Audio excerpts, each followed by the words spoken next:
అండి అందరికీ ఇవాళ వచ్చేసి తోటకూర ఫ్రై చూపిస్తానండి. తోటకూర వచ్చేసి 2 కట్టలు తీసుకున్నానండి. 3 సార్లు మంచిగా కడిగి పెట్టుకున్నాను. ఇలా ఆనియన్స్ వచ్చేసి పెద్ద సైజు 2 ఇలా కోసుకున్నాను.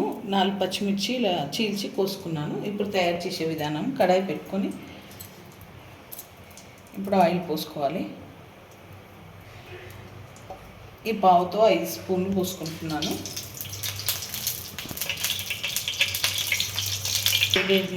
వేడైందండి. ఇప్పుడు ఆనియన్ పచ్చిమిర్చి వేసేసుకోవాలి.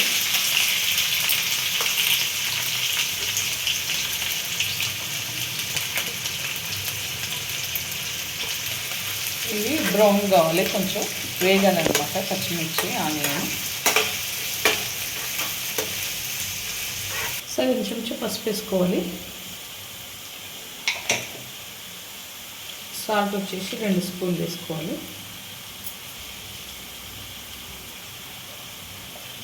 వెల్లుల్లి పేస్ట్ 1 స్పూన్ వేసుకోవాలి.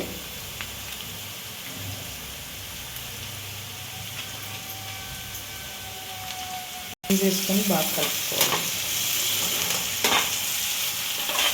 పెట్టి మగ్గనియాలి. ఆనియన్స్ వేగిపోయాయి. ఇప్పుడు తోటకూర వేసేసుకోవాలి.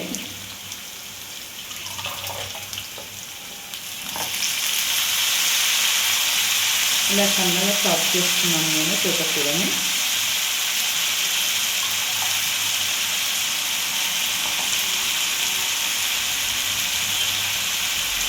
ఇప్పుడు దీంట్లో ఒక 2 స్పూన్ల కారం వేయాలి. 2.5 స్పూన్లు ఎర్రకారం వేసుకుంటున్నాను. కావాలంటే పచ్చికారం వేసుకునేటోళ్ళు పచ్చికారం వేసుకోవచ్చు, చాలా బాగుంటుంది. నేను 2.5 వేసుకుంటున్నాను కారము, ఎందుకంటే ఆల్రెడీ పచ్చిమిర్చి ఉంది కదా,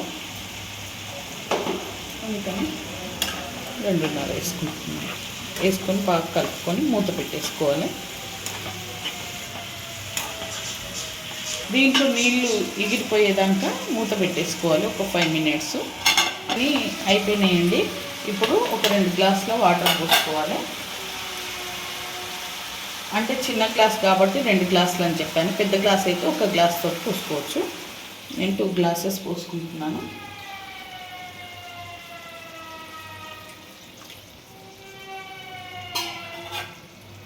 పోసి కలుపుకొని మూత పెట్టేసుకోవాలి.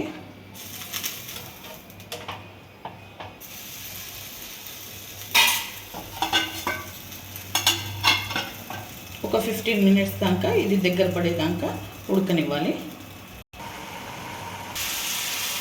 ఓకేనండి, తోటకూర ఫ్రై రెడీ అయిపోయిందండి. ఈ వీడియో కనుక నచ్చితే లైక్ చేయండి, షేర్ చేయండి, కామెంట్ చేయండి, సబ్స్క్రైబ్ చేయండి. చాలా బాగుంటుంది, మీరు ట్రై చేయండి.